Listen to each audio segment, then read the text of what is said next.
নমস্কার বন্ধুরা, কল্পনার গল্পকথাতে তোমাদের সবাইকে অনেক অনেক স্বাগত। আজকে একটা দারুণ সুন্দর স্বাস্থ্যকর রেসিপি তোমাদের সাথে শেয়ার করব। বন্ধুরা, গরমের মধ্যে অনেক সময় মাছ, মাংস, ডিম খেতে খেতে আর ভালো লাগে না, তখন এরকম একটা সবজি কিন্তু বানিয়ে নিতে পারো। খেতেও যেরকম সুস্বাদু হয় আর এটা খুবই স্বাস্থ্যকর, একদম কম তেল মশলা দিয়ে এই রেসিপিটা আজকে আমি তোমাদের সাথে শেয়ার করব। আশা করি ভালো লাগবে। এখানে আমি ঝিঙে, আলু, কুমড়ো, পেঁপে ডাঁটা ডুমো ডুমো করে কেটে পরিষ্কার করে ধুয়ে নিয়েছি সমস্ত সবজিগুলো। এবারে আমি কড়াইতে দিয়ে দিচ্ছি সাদা তেল। আমি এখানে রিফাইন্ড অয়েল দিয়ে করছি, তোমরা চাইলে সর্ষের তেলেও করতে পারো রান্নাটা। তেলটা গরম হয়ে গেছে, এবারে আমি এর মধ্যে দিয়ে দিলাম কালো জিরে ফোড়নটা হয়ে গেছে। এবার আমি এর মধ্যে দিয়ে দেব চেরা কাঁচা লঙ্কা। ঝালটা নিজের পছন্দ মতন কম বেশি যে যেরকম খেতে ভালোবাসো সেরকম অনুযায়ী দিয়ে দেবে। এবারে আমি সবজিগুলো দিয়ে দিলাম। আর বন্ধুরা, তোমরা চাইলে লঙ্কা পেস্ট করেও দিতে পারো। আমি এখানে চেরা লঙ্কা দিয়েই করছি রান্নাটা। প্রথমেই বললাম একদম কম তেল মশলা দিয়েই করবো আজকে রান্নাটা। তো সবজিটা একটু ভেজে নিলাম। নেওয়ার পর এর মধ্যে আমি দিয়ে দিচ্ছি পরিমাণ মতন লবণ আর সামান্য পরিমাণ একটু হাফ টেবিল স্পুন মতন হলুদ দিয়ে দিলাম। আবারও সবজিটা বেশ ভালো করে ভেজে নিচ্ছি। এই প্রচণ্ড গরমের মধ্যে আমরা যদি হালকা পাতলা খাবার খাই তাহলে আমাদের শরীর ভালো থাকবে এবং আমাদের পরিবারের সবাই সুস্থ থাকবে। তো সেই দিককার কথা মাথায় রেখে কিন্তু আমাদের এরকম হালকা পাতলা খাবার খাওয়াটা উচিত। এত গরমে প্রত্যেক দিন রিচ খাওয়া একদমই কিন্তু উচিত হবে না। তো মাঝে মধ্যে এরকম হালকা পাতলা একদিন খাওয়া যেতেই পারে। তো এই কারণে আমি মাঝে মধ্যেই এই সবজিটা বাড়িতে করে থাকি, এরকম একদম অল্প তেল মশলা দিয়ে।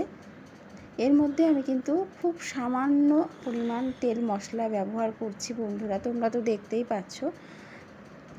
তো ঢাকা দিয়ে রেখেছিলাম সবজিটা একটু ভেজে, ঢাকনাটা খুলে নিলাম। খুলে নিয়ে আবারও বেশ কিছুক্ষণ নেড়ে চেড়ে আবারও একটু ঢাকা দিয়ে রেখে দেব। ঢাকা দিয়ে রান্না করলে রান্নাটা খুব তাড়াতাড়িও হয়ে যাবে এবং সবজিগুলো তাড়াতাড়ি সেদ্ধও হয়ে যাবে। ঢাকা দিয়ে কমিয়ে গ্যাসটা রান্না করলে সবজির থেকে দেখবে প্রচুর পরিমাণে জল বেরিয়ে যায়, সেই জলেই কিন্তু সবজিটা সেদ্ধ হয়ে যায়। আবারও একটু ঢাকনাটা খুলে নেড়ে চেড়ে নিচ্ছি। আর এবারে আমি এর মধ্যে একটু জল দিয়ে দেব। যেরকম পরিমাণে ঝোল আমরা রাখতে চাই সেই পরিমাণ অনুযায়ী আমরা এখানে জল দিয়ে দেব। তো দেখো, এখানে আমি পুরো 1 গ্লাস মতন জল দিয়ে দিলাম, একদম পুরো ভরা 1 গ্লাস জল দিয়ে দিলাম। এবারে এটাকে আবারও একটু ঢেকে রেখে দেব। 2-3 মিনিট মতন ঢেকে রেখে দিলেই কিন্তু সবজিটা সেদ্ধ হয়ে যাবে আর আমাদের রান্নাও হয়ে যাবে। তো বন্ধুরা, এই যে আমি ঢেকে রেখে দিলাম আর তারপরে 2-3 মিনিট পরে আমি ঢাকনাটা খুলে নিয়েছি। তো দেখো, সবজিটা একদম সব কিছু সেদ্ধও হয়ে গেছে আর খুব সুন্দর একটা ঝোল হয়েছে, যেটা দিয়ে কিন্তু ভাত, রুটি সব কিছুই খাওয়া যেতে পারে।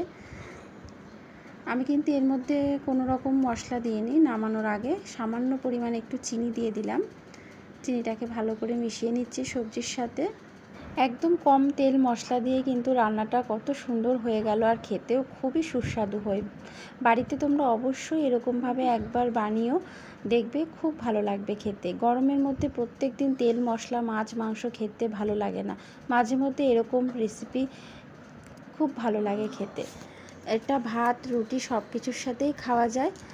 তো তোমরা অবশ্যই কমেন্ট করে জানিও কেমন লাগলো আজকের এই রেসিপিটা। ভালো লাগলে একটা লাইক করে দিও। যারা নতুন দেখছো তারা চ্যানেলটাকে সাবস্ক্রাইব করে পাশে থাকা বেল বাটনটা অবশ্যই প্রেস করে রাখবে, যাতে করে আমি যখনই ভিডিও ছাড়বো সবার আগে তোমার ফোনের নোটিফিকেশানে পৌঁছে যাবে। সবাই ভালো থেকো, সুস্থ থেকো, দেখা হবে নতুন ভিডিওর সাথে। আজকের মতন সবাইকে টাটা।